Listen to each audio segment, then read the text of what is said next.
Абайдың 5-ші қара сөзі. Осы адамдарды түсінбеймін.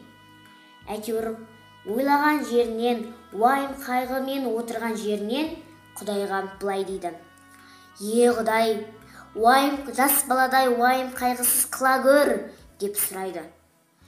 "Басқа сенен ештеңе де сұрамайым" дейді. Әрине, бұны жас бала көрсе, кәдімгідей қорқып кетеді. Тіпті ойында бір сұрақ белгі пайда болады. Сөйтіп, "Басқа сенен ештеңе де сұрамайым" дейді де, кейін Құдай оған "Жарайды, басқа менен ештеңе де сұрамайды ғой" деп, оны уайым қайғысыз қылады. Бірақ та кейін бірнеше күннен кейін тағы да сұрайды: "Е Құдай, маған бақыт пен байлық бере көр, басқа сенен ештеңе де сұрамайым" дейді. Құдай жарайды деп, оған тағы да байлық пен байлық береді. Кейін бірнеше күннен кейін тағы да сұрайды: "Е Құдай, маған қуаныш бере көр" дейді. "Басқа сенен ештеңе де сұрамайым" деп айтады. Құдай жарайды деп, тағы да оған қуаныш береді. Бірнеше күннен кейін: "Уа Құдай, мені осы елдің ханы қыла көр" деп сұрайды. "Басқа сенен ештеңе де сұрамайым" дейді. Бірақ та Құдай оған былай деп жауап береді: "Сен менен басқа ештеңе де сұрамайым деген едің ғой" деп, оны бәрінен айырады. Дәл осы оқиғаға байланысты тағы да бір адам тозаққа түсіпті. Сөйтіп, ол Құдайға былай депті: "Уа Құдай, тозақ менің жанымды жаулап барады. Мына өрттерің менің жанымды қинап барады. Өтінем, менің тағдырымды тозақтан айналдыршы" деп айтады. "Басқа сенен ештеңе де сұрамайым. Өтінем, мені мына тозақтардан алып шықшы" дейді. Құдай: "Жарайды, менен басқа ештеңе де сұрамайды ғой" деп, оны тозақтан алады. Кейін әлгі адам жәннатқа қарап отырады.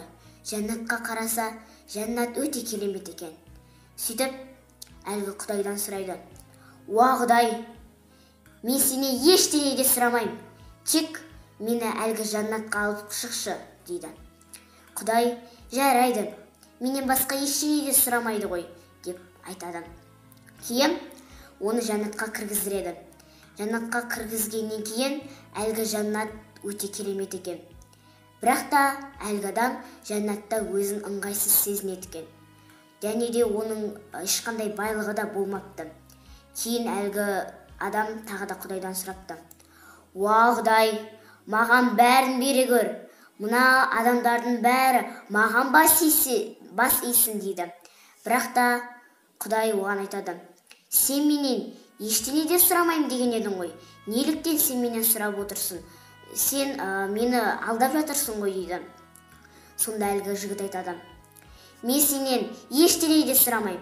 Өтінем, маған байлық пен өте көп нәрселер бере көр. Мына адамның бәрі маған бас иісін" деп айтады.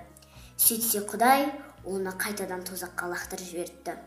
Біз осы қазақ өте тойымсызбыз, тынымсызбыз. Бірдеңе сұрасақ, одан бетер күшті бола кетеміз.